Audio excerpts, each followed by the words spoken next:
มดข่าวพาเพลินสวัสดีค่ะเผยภาพดวงตามหาพายุภาพดวงตามหาพายุแรงเทียบเฮอริเคนระดับ 5 ประกาศเตือนคนไทยเที่ยวญี่ปุ่นเมื่อวันที่ 11 ตุลาคม NOAA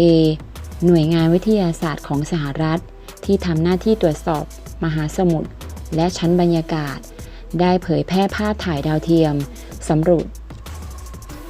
อุตุนิยมวิทยาของสหรัฐแสดงให้เห็นพลังความรุนแรงของซูเปอร์ใต้ฝุ่น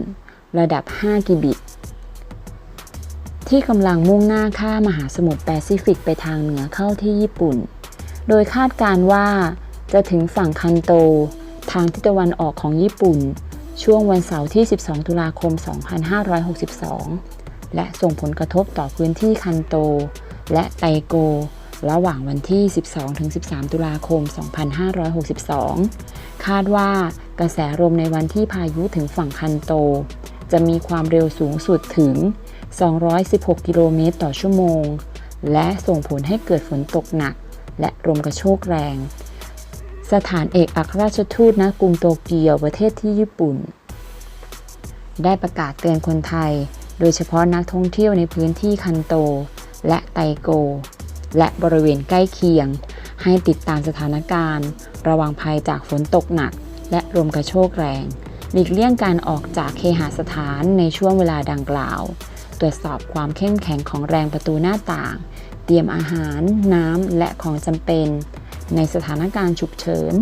ระวังสิ่งของด้านนอกบ้านหรือระเบียงที่อาจจะปลิวจากลมกระโชกแรงและสร้างความเสียหายได้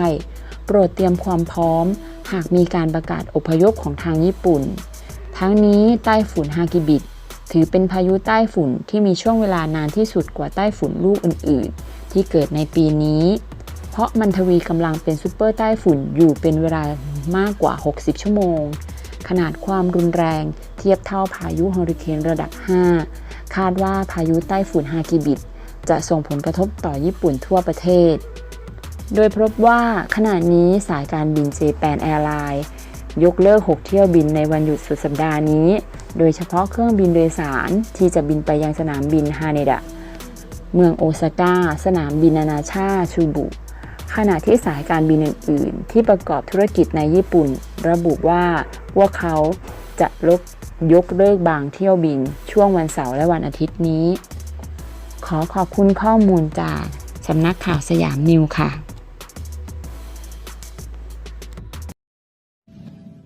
ถ้าเพื่อนๆชอบคลิปนี้ฝากกดไลค์และกดกระดิ่งติดตามได้ที่ช่องมดข่าวพาเพลินด้วยนะคะขอบคุณค่ะ